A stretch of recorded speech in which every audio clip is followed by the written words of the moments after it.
Have you ever wondered why some women live alone? No boyfriend, no partner, not even seeming like they're looking for one. The answer isn't loneliness, lack of options, or heartbreak. It lies in something more uncomfortable, more unsettling, something that deconstructs everything we were taught about a woman's role. Because when a woman chooses to be alone, she isn't getting lost, she's finding herself. And that kind of self-discovery doesn't come with applause, likes, or company. It comes with silence, strength, and a kind of freedom most people still don't understand. No, she's not lonely, she's selective, she's not cold, she just got tired of burning for people who never wanted to feel the warmth. There's something profoundly threatening about a woman who doesn't need a relationship to feel whole.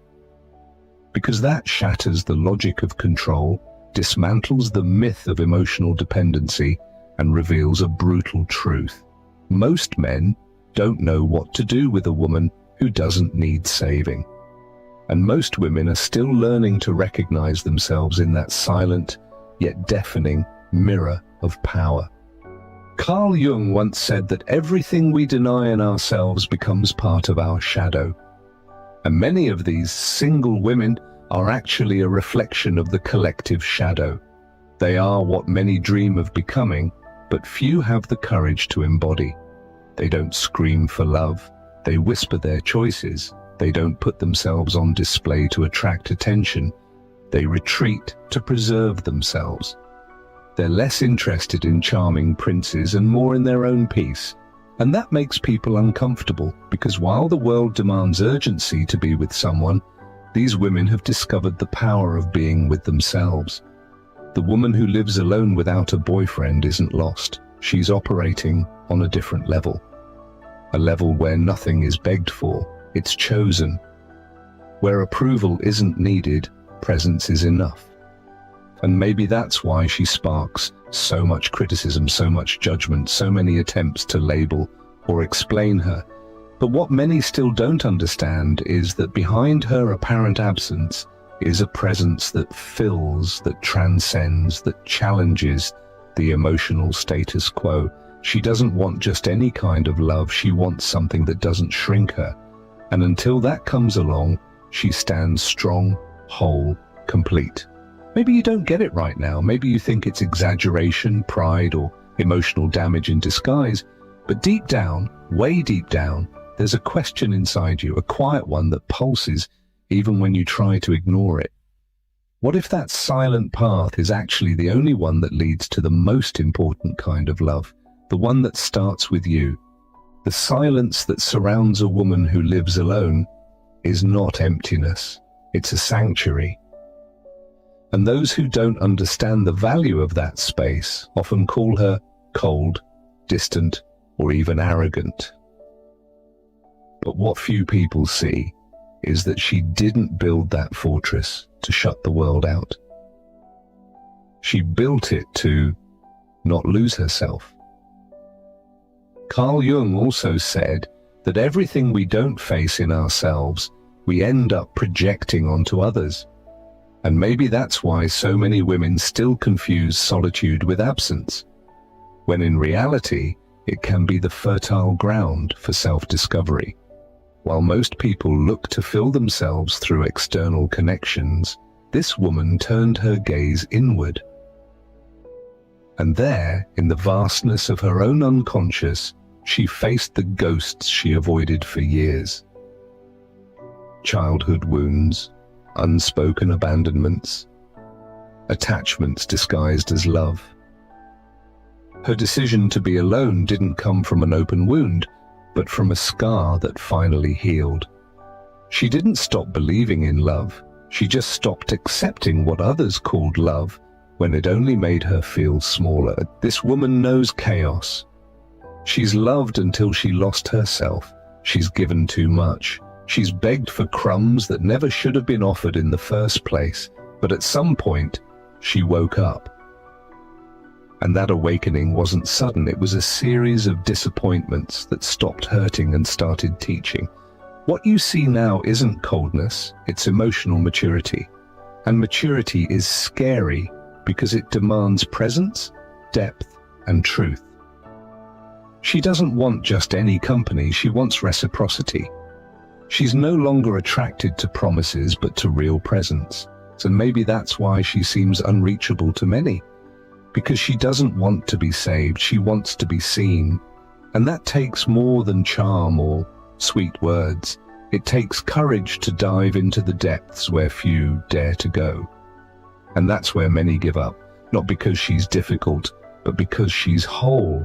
And when a woman becomes whole, she awakens two extremes in the world: admiration and fear. Admiration from those who are also seeking that wholeness, fear from those who still live in halves, waiting for someone else to make them feel complete. She doesn't want to complete anyone. She wants to overflow alongside someone who has also found themselves. Until then, she remains alone, not by fate's whim, but out of loyalty to her own soul. This woman isn't hiding, she's protecting herself. There's a vast difference between isolating and preserving oneself, but the world doesn't easily accept a woman like this. A world that still preaches happily ever after, only exists in pairs, a world that distrusts those without a partner, as if that were a sign of failure. Carl Jung once said that where convention rules, there's little room for authenticity. And this woman doesn't live by convention, she lives by essence. She hears phrases like, "You're too picky," "You should be more open," "Nobody's perfect." And she smiles. A calm, steady, almost ironic smile, because she knows what many call picky is simply the bare minimum. The minimum it took her decades to realize she deserves. She's not looking for perfection, she's looking for someone mature enough to love without destroying. Someone who's done the inner work she has already faced. And let's be honest, that's not something you find on just any street corner. The discomfort she causes isn't in what she says, it's in what she represents. She's living proof that it's possible to be happy without depending on anyone else. And that tears masks off. Men who feed on female insecurity feel threatened. Women still trapped in the need for approval feel judged. But she isn't here to confront anyone, she's just being. And the authenticity of someone who has freed herself is by itself a brutal mirror to those still living in chains. This woman isn't in a hurry. She doesn't need to rush things to please anyone. She respects her own pace. And for that she stirs a silent fury in a society that wants everything now. She wants depth while the world chases distractions. She wants presence while the world offers only shallow availability. She longs for soul-level bonds while everyone else is trying to look interesting on the next Instagram story. And when she says no, it's not a game, it's truth. When she walks away, it's not drama, it's self-defense. When she chooses to stay home instead of going out with someone empty, it's not arrogance, it's clarity. And that clarity, earned through pain and surrender, is her greatest revolution. Because she doesn't live to please, she lives to be. And that simple act, being, is what makes her so dangerous to the system. Perhaps what unsettles people most about this woman isn't her solitude, it's the peace she's found within herself. Carl Jung taught that those who look outward dream, but those who look inward awaken. And it was precisely that inner journey that she took.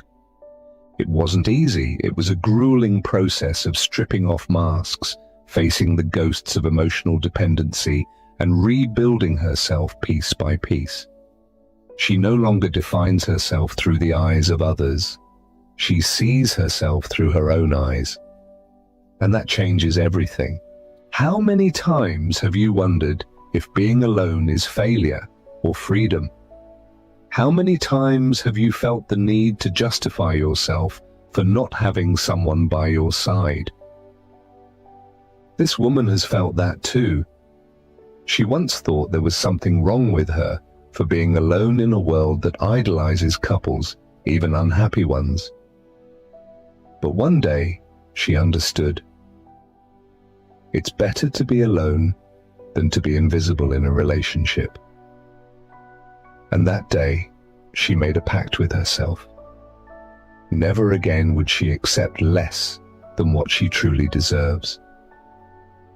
Her path is not a straight line. There are days of doubt, moments of nostalgia, nights of deep silence, but there's also a strength that grows with each decision made in awareness. She learned that true love doesn't cage, doesn't consume, doesn't manipulate. The love she wants is the kind that liberates, that adds, that supports without suffocating. And until that love arrives, she chooses to keep growing on her own, not out of pride, but out of integrity. This woman is the living embodiment of Jung's individuation. She shattered, faced her shadow, descended into the unconscious, and returned more whole than ever. And now that she recognizes herself, she refuses to be half of anything again. She doesn't want someone to complete her. She wants someone to share that awareness with. That's intimidating because it demands emotional responsibility. And sadly, few are willing to love responsibly. Most still love out of lack, out of possession, out of fear. And if she walks alone today, it's because every step echoes with learning. Every no she gives is an act of self-respect. Every absence she imposes is a reminder that love should never be begged for. She no longer needs to prove anything to anyone. And that certainty, born from the deepest part of her soul, transforms everything around her. Because a woman who has rediscovered herself becomes dangerous, not because of her weapons, but because of her clarity. The woman who lives alone without a boyfriend is not the same woman who once begged to be loved. Something inside her broke, and it was precisely that break that set her free. Because sometimes, only in collapse does the soul find its new form. Carl Jung used to say that the tree that grows to heaven must also have roots that reach down to hell. And that's exactly what she lived through. She descended into the hell of her own story, faced ancestral fears, inherited pain, traumas that weren't just hers, but those of all the women who came before her.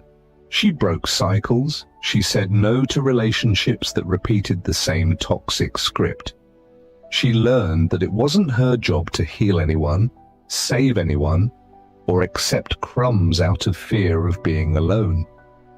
And when she stopped accepting less, the world tried to convince her she was wrong, but she stood her ground, first with uncertainty, then with awareness, and finally with invulnerability.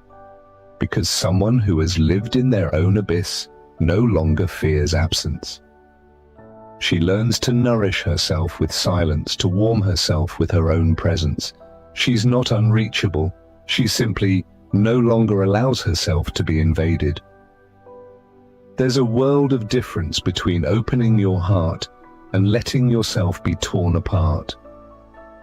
She opens, yes, but only for those who come in truth. Not with rehearsed speeches or empty promises. She's seen enough to tell the difference between presence and performance. Her intuition has become sharp. Her energy is a filter. She can sense from afar what lacks depth, and she doesn't hesitate to walk away. Her transformation isn't superficial. It's archetypal. It's as if she's tapped into an ancient wisdom, an old memory that women weren't born to serve, but to express. Not to be shaped, but to overflow. And in accessing that memory, something awakened in her. A wild woman. Intuitive. Emotionally sovereign. A woman who, though alone, is far from lost. She's in communion with something greater, with her own destiny. And no matter how much they try to reduce her with labels, cold, difficult, distant, nothing sticks, because she no longer lives to fit in, she lives to expand. She no longer fights for attention, she radiates presence. She's no longer waiting to be chosen, she does the choosing. And that reversal of logic confuses those who still try to control the feminine. But she's no longer there. She's already crossed the threshold. And on the other side, she discovered that the real relationship begins only after you've loved yourself enough to not need anyone. There's something sacred about the way she walks through the world. She doesn't need applause or public validation. Her confidence is quiet. And it's in that silence that her true strength lives. Carl Jung said that everything we face within eventually becomes our destiny. And perhaps that's why this woman, in choosing herself again and again, has become the author of a destiny that few can understand, but many secretly envy. She no longer tries to fill voids with promises or convince anyone that she deserves love. She doesn't beg for space in anyone's life because she's learned that presence should never be begged for, it should be invited. And when the invitation doesn't come from truth, she simply declines. She doesn't react with anger or bitterness. She steps away with the dignity of someone who's gotten lost too many times to let the same wound happen again. What few people understand is that this woman still longs for love. She still wants to be held, touched, chosen. But she wants it without losing herself. Because she's spent too long trying to squeeze into molds too small for the soul she carries. Now, she only offers herself where there's room to be whole. And that requires a level of maturity that goes far beyond romance. It requires awareness. It requires having faced one's own shadow and still choosing to love. She's not looking for fairy tales. She's looking for a soul alliance, a connection where there's no domination or submission, where both can grow beside each other without dimming their colors, silencing their pain, or shrinking their dreams. And if that seems too much for some, so be it. Because she'd rather wait than survive on emotional crumbs. And to many that sounds like arrogance, but it's really just self-love in its purest form. We are witnessing a new archetype of woman. A woman who has walked away from the superficial and dived into the depths. Who got tired of being merely desired and chose to be respected. Who chose to be alone, not because she gave up on love, but because she began to understand that real love never demands self-denial. And when a woman understands that, her whole world begins to change. She doesn't need to raise her voice to be heard. Her presence speaks before any words. Wherever she goes, the energy shifts, like something in the room realigns subtly but unmistakably. This isn't mysticism, it's energy. It's the weight of someone who has already faced the most brutal inner wars and chose to return in peace. Not because she conquered all her fears, but because she learned to live with them without being defeated. Carl Jung would say she found wholeness not by eliminating opposites, but by integrating them. This woman doesn't reject love. She's simply learned not to submit to unbalanced relationships where one must dim so the other can shine. She longs to love, but in a love where her essence doesn't need to be edited. A love where she can be both shadow and light, laughter and tears, silence and storm. Because she realized that those who only love the pretty parts haven't yet learned what love truly is. And those who demand constant sweetness still don't understand the beauty of bitterness, so necessary for growth. She's too whole to settle for halves, too free to accept prisons disguised as care, too sensitive to endure shallow bonds, and at the same time strong enough to keep choosing this path. Even when it hurts, even when it's lonely, even when it's misunderstood. That is the journey of an awakened soul. giving up instant validation in exchange for deeper truth. Deep down, the world fears women like her. Women who don't need, women who don't bow, women who refuse to be molded because they challenge invisible structures, question old patterns, and break silent emotional contracts that once said a woman only has worth if she is with someone. And when she breaks those contracts, when she rewrites her own narrative, she inspires others. And that, for the system, is dangerously revolutionary. So she continues, sometimes with tears in her eyes, sometimes with her chest held high, but always with her feet firmly on the ground, because now she knows she's not alone, she's with herself. And after everything she's lived through, that is more than enough. The love that comes after that won't be salvation, it will be celebration. It won't come to fill her, it will come to overflow. When a woman chooses to walk alone, the world rushes to convince her she's making a mistake. But deep down, she feels something aligning within her. It's not pride or rebellion, it's a rare kind of wisdom that can only be born in silence. The same wisdom Jung called individuation, the process of becoming fully who you are, without masks, without compromise. And when that happens, nothing outside her has more power than the truth that pulses inside her chest. That truth doesn't need to shout. It can show itself in the way she quietly closes a door without resentment, in how she withdraws when the environment no longer nourishes her, in the way she smiles in peace, even with no one by her side, because she discovered that being alone is not a punishment, it's a vow of loyalty to her own soul. And the soul of an awakened woman does not submit, does not dim, does not beg, it simply is. And that is enough. The world will keep trying to tell her she's missing something. It will keep offering distractions, plastic princes, love made for display. But she's already seen behind the curtain. She's already understood. It's not about finding someone. It's about never losing yourself again. And when that realization blooms, everything changes. Desire becomes discernment. Lack becomes choice. Waiting becomes a path. And what once hurt now teaches. What once bound now sets free. You can feel it deep inside. That stirring, that spark. Maybe it's a memory, an old wound, a nostalgia that never made sense. Maybe it's the image of a woman you once knew, or the woman you've become. In either case, something within you is asking to be seen more clearly, something that no longer fits in old molds, something that, if you let it, could completely transform how you relate to love, to others, and most importantly, to yourself. That woman who lives alone is more than just someone who doesn't fit the mold.